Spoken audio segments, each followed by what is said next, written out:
Au sommaire de cette édition, quelle appréciation globale peut-on faire du processus électoral actuellement en cours en République du Bénin? La question était au cœur du débat de ce dimanche 3 mars 2019 avec des acteurs politiques du pays en plateau. Dans un instant, le point est à suivre dans cette édition.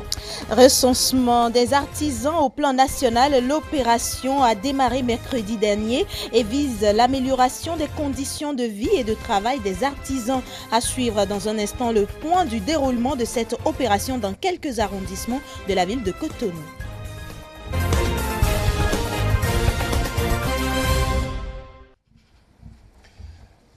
Et merci de prendre le rendez-vous de cette session d'information en plateau avec nous pour pouvoir commenter de bout en bout les différents sujets d'actualité ce matin. Dominique Rouetidjo-Niawe, bonjour. Bonjour, monsieur le journaliste. Merci d'avoir répondu à notre invitation. Vous êtes membre fondateur de l'Union progressiste.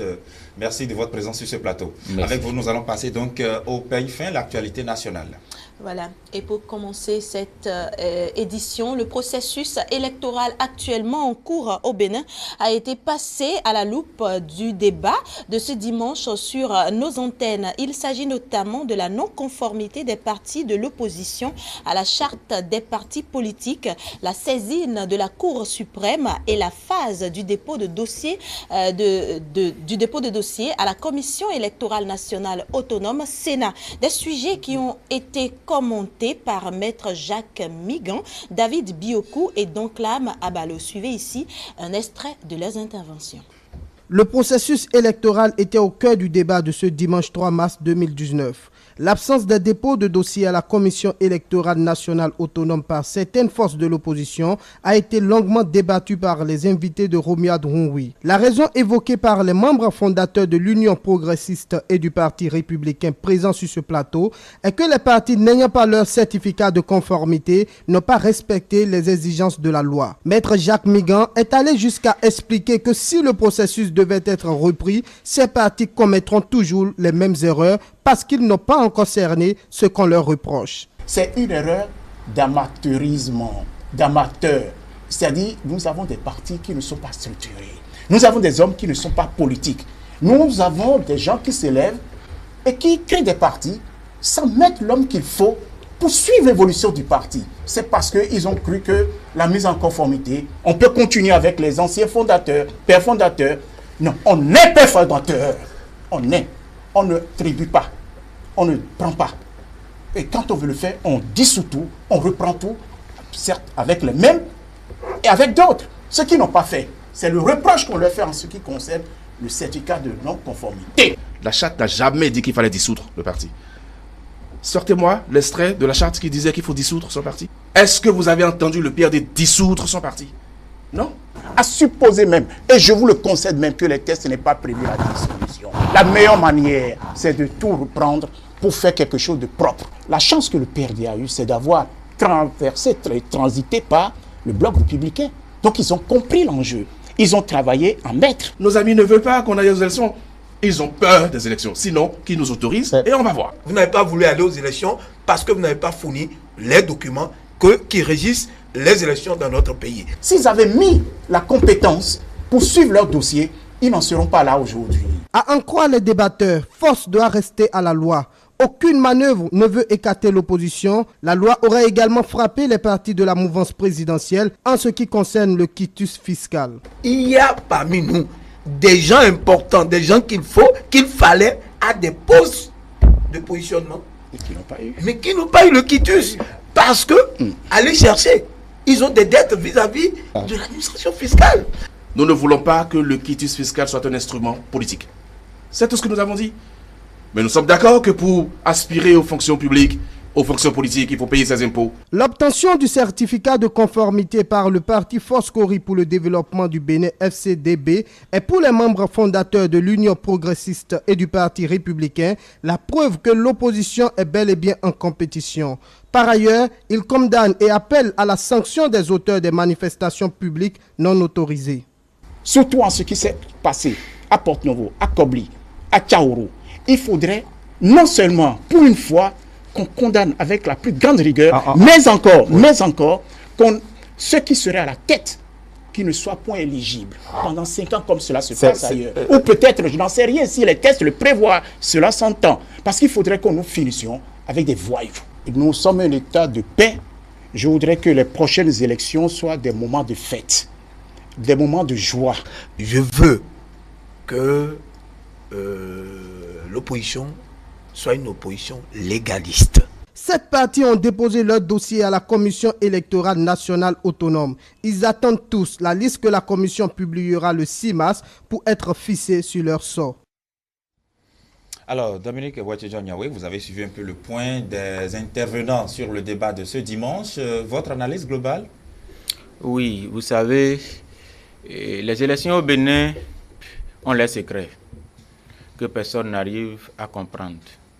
Ce n'est pas pour la première fois que nous assistons à ces déclarations du genre. Mais simplement, il faut dire que l'opposition s'est fait prendre à son propre piège. Comment? Oui. Si l'élève est dernier de sa classe, ce n'est pas la faute à son enseignant. Et ce n'est pas aller frapper l'enseignant qui arrangerait sa situation. Ça peut parfois être le cas. Ça peut parfois être dû à la mauvaise formation de l'enseignant. Bon, dans 90% des cas, ce n'est souvent pas lié à l'enseignant. Mais c'est d'abord lié à l'élève ou à l'étudiant. Je ne sais pas si vous voyez. Donc, si aujourd'hui l'opposition ne participe pas aux élections, c'est la faute à qui? C'est la faute à elle-même. Parce qu'ils ont passé tout le temps à critiquer le code électoral, la charte des partis politiques, sans pour autant s'en rendre compte que le temps passe. Voilà que le gouvernement a convoqué le corps électoral pour le 28 avril. La Sénat a bouclé le dépôt des dossiers de candidature. Bon, manquer à un rendez-vous électoral, ce n'est pas une fin en soi. L'opposition, dans 4 ans, peut se reprendre et puis aller aux élections législatives. Encore que, au Parlement, on a toujours une opposition parlementaire au Bénin. Quelles que soient les configurations du départ.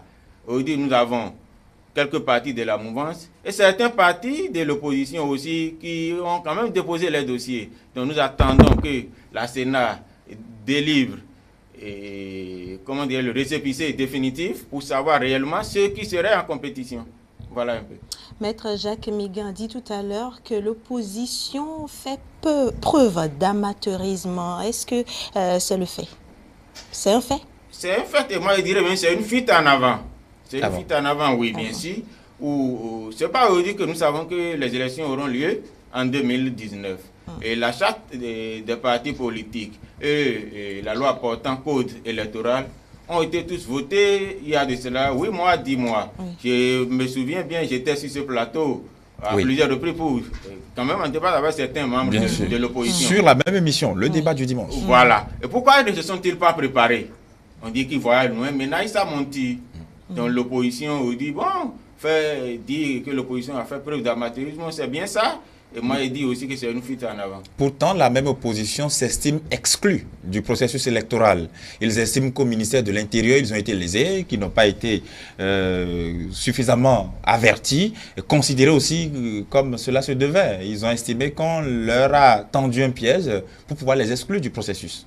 Non, je dirais c'est fondé? Ce n'est pas fondé. C'est pas fondé. Je dirais que l'opposition s'est fait exclure. Vous savez pourquoi? Nous ne peut décider de ne pas aller aux élections lorsqu'on est un parti politique. Non, quand de l'opposition. Quand on mesure les enjeux, on estime qu'on ne pourra pas être à la hauteur. On peut décider de s'exclure soi-même et puis en prenant les autres comme des boucs émissaires. Et c'est ce à quoi on assiste aujourd'hui. D'accord. Il y a quand même le débat là. Vous avez suivi tout à l'heure. Les gens se sont beaucoup plus focalisés sur la charte des partis politiques. Y a-t-il des points d'ombre dans cette loi? La charte des partis politiques est-elle difficile à comprendre? Pas du tout. Pas du tout. Parce que d'abord, ce sont les députés qui ont légiféré cette charte. Et quand on parle des députés, il n'y a pas que des députés de la mouvance. Il y a aussi des députés de l'opposition. Qu'ils aient voté oui ou non, le vote a lieu. Je ne sais pas si vous voyez. Et cette charte a été vulgarisée pendant longtemps. Et l'opposition en a critiqué. Mais qu'est-ce qui empêchait l'opposition dans le temps de décortiquer cette charte article par article? Ils ont perdu tout le temps à critiquer, mais s'ils veulent de l'expertise, il y en a au pays. Oui, il y en a. Mais pourtant, il y a une confusion qui est notée par rapport à l'article de membres fondateurs. Le concept membre fondateur n'est pas bien cerné. Vous avez certainement eu vent de tout le débat qu'il y a eu autour. Oui, quand on parle de membres fondateurs, les membres fondateurs sont ceux qui sont à l'origine ou ceux qui étaient à l'origine de la création d'une association, d'un mouvement ou d'un parti politique. Je ne sais pas si vous voyez un peu. Maintenant, un parti qui a été créé depuis des années, on ne peut pas venir du jour au lendemain attribuer le titre de membre fondateur à certains qui sont venus nouvellement. Mais puisque la loi elle-même parle de dispositions transitoires, ils ont estimé que c'est à titre justement de transition qu'ils ont donné le titre de membre fondateur à ces nouveaux membres qui n'étaient pas peut-être au début dans le processus de création du parti. Qu'est-ce qu'il fallait faire? Attribuer un titre de membre fondateur. Même dans nos associations des quartiers de ville, on en parle, hein, c'est courant. Mais n'est pas membre fondateur tout le monde. Ils peuvent différencier membre fondateur d'honneur, membre fondateur ainsi de suite. Je ne sais pas si vous voyez un peu. Ce qui n'a pas été le cas. Or, ils auraient pu aller simplement à la dissolution de ces anciens partis et de reconstituer à nouveau. Là, dans ces conditions, ils pourraient quand même attribuer le titre de membre fondateur à qui ils veulent. Voilà. Nous poursuivons ce journal. À la suite du débat du dimanche, le décryptage politique s'est penché sur les mêmes questions. Agapit Napoléon Maforican, consultant politique, est revenu sur la posture adoptée par les formations politiques de l'opposition.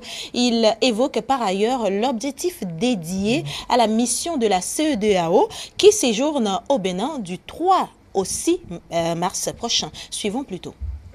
Est-ce que ça vous échappe qu'au départ de tout ça, alors qu'il y a eu un séminaire pour constater que notre code électoral, comme notre charte des partis politiques, doit évoluer, on était en juin 2018. Et l'opposition était partie à ça. L'opposition était d'accord.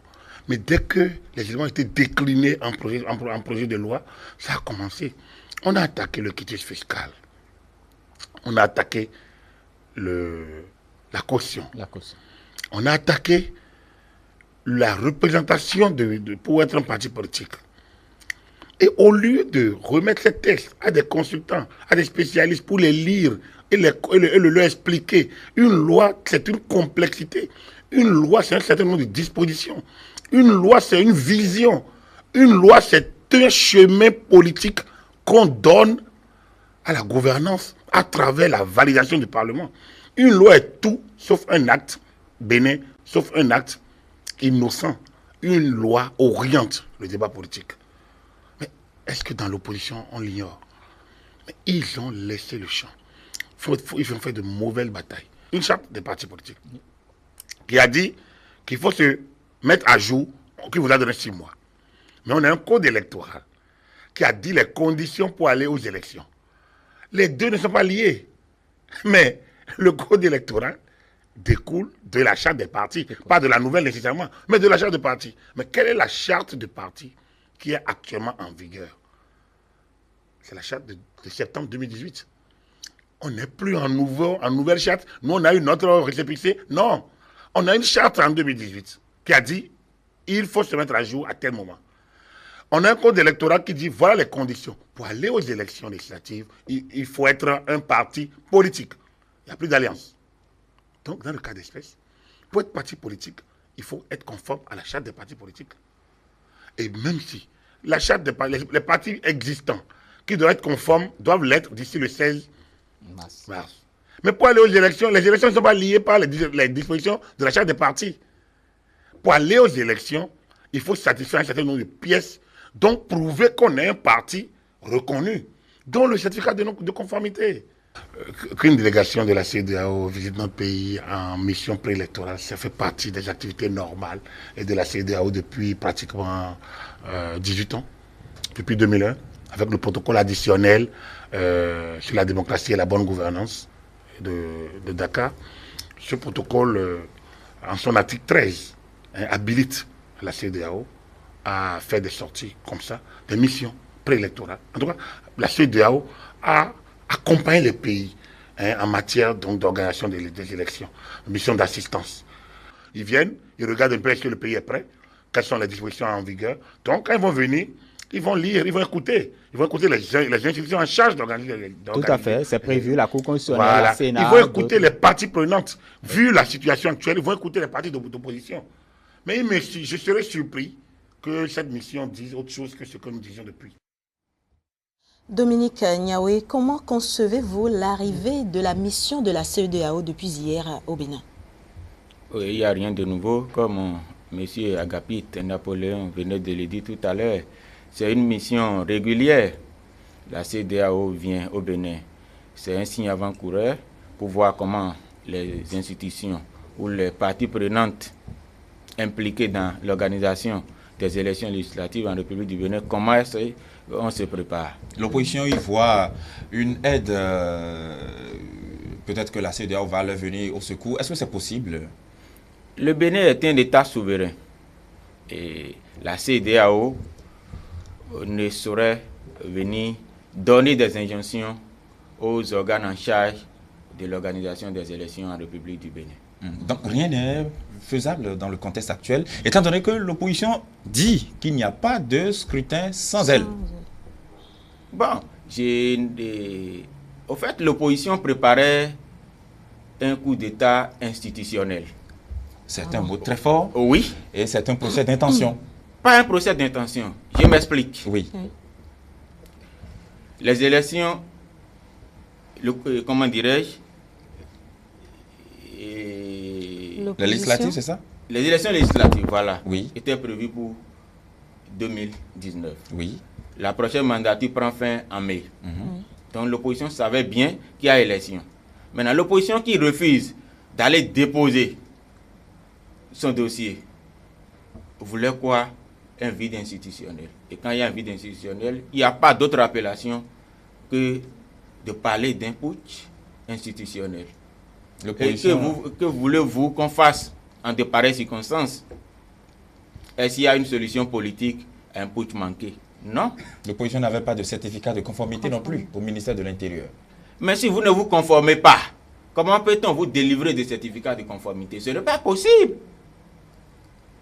Et moi, je m'insurge contre cette idée de dire le génie béninois, le génie béninois. Quel génie? Ce génie a toujours contribué à faire arriérer le pays, à faire tordre le cou à la loi pour trouver un soi-disant consensus pour arranger une partie ou l'autre partie, mais c'est terminé. Nous avons dit la rupture. C'est quoi la rupture? La rupture, c'est une révolution. Voilà un concept assez fort. Peut-être qu'on va y revenir après. Et on poursuit cette édition avec maintenant un autre volet de l'actualité. Le gouvernement a décidé de procéder à l'enregistrement des artisans béninois. L'opération a démarré le 26 février dernier et prend fin le 12 mars prochain. L'initiative va apporter une révolution dans ce secteur qui emploie plus de 25% de la population active. Un recensement, pour quelle finalité et qu'en pensent exactement les acteurs? La réponse dans ce magazine de Clovis Afoukou, Mathias de Souza et Jean-Marie Kedolou.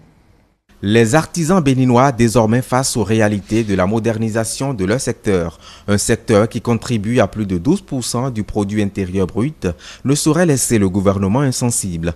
Et c'est dans la perspective de rendre plus dynamique et plus attractif ce secteur en plein essor que l'exécutif a décidé d'y apporter des réformes. Le recensement national des artisans du Bénin entre dans le cadre de la mise en œuvre de la politique nationale de développement de l'artisanat qui avait depuis 2003 retenu au titre de ces orientations stratégiques de pouvoir mettre en place un système d'information fiable au profit du secteur de l'artisanat. Actuellement, la vision gouvernementale matérialisée dans le PAG par l'action 16 du pilier 2 et de la stratégie 4, il est prévu dans le PAG, comme je l'ai dit, à cette action 16 de pouvoir accompagner, former et professionnaliser les artisans. Cette professionnalisation passe d'abord par un inventaire de l'effectif et des besoins concrets de tous les artisans exerçant sur le territoire béninois. Un recensement donc aux objectifs multiples en faveur des artisans. Les objectifs de ce recensement seront donc de pouvoir les recenser à l'effet de définir leur statut professionnel à travers la délivrance de la carte professionnelle biométrique qui sera à la fois la carte nationale d'identité, mais également la carte professionnelle. Ce recensement permettra également de pouvoir développer toutes les initiatives qui permettront de pouvoir les accompagner, mais dont la jouissance est subordonnée à l'obtention de la carte professionnelle. Enfin, le recensement permettra de pouvoir mettre en place une liste électorale en vue des élections consulaires pour la mise en place de la Chambre des métiers de l'artisanat du Bénin. Cette initiative, qui annonce déjà une révolution dans l'artisanat béninois, reçoit d'ores et déjà l'adhésion des principaux acteurs. Ce projet est apprécié à juste mesure parce que d'abord, c'est une vision du gouvernement. Et le projet a été un truc consensuel avec nos acteurs. Donc, nous allons y veiller pour que cela puisse être une réussite. Ça nous fait plaisir parce que si nous sommes des artisans, et si on ne nous pas aller s'enregistrer pour avoir le cadre professionnel, là, ça ne nous arrange pas. Parce que pour les autres pays, là, par exemple Mali, et les artisans, ils sont leur cadre professionnel. Bon, ça me fait plaisir d'avoir cette nouvelle. C'est quelque chose qui devrait être fait depuis des années. Et ceci pourra permettre aux artisans d'aller vers le secteur formel. Parce que la plupart des artisans, tout comme moi aussi, on a tellement végété dans l'informel qu'il y a beaucoup d'avantages qui passent à côté de nous. Et nous nous plaignons toujours, le gouvernement ne nous connaît pas, il ne nous fait pas ci. Et ça, cet événement, vraiment, je salue beaucoup ce recensement. Par rapport à ce que le gouvernement est en train de faire maintenant, c'est vraiment intéressant. Ce que j'ai à dire à mes collègues artisans est que tous, ensemble, sortons massivement et allez se faire enrôler. C'est vraiment important.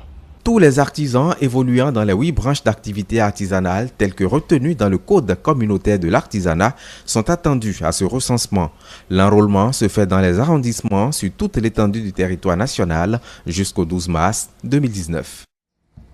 Dominique Niaoué, vous venez de suivre cet élément. Quelle est l'utilité, le bien fondé de ce recensement? Merci. Vous savez, il n'est de vent favorable pour celui qui ne sait là où il va. Savoir là où on va, c'est de faire de la prévision. Comme le disait le savant Sénèque. Et le gouvernement de la rupture, depuis 2016, a embrassé un certain nombre de chantiers, au nombre desquels on peut citer le recensement national de l'agriculture. Cette fois-ci, ça concerne les artisans. Vous voyez, et il y a le projet H. Oui.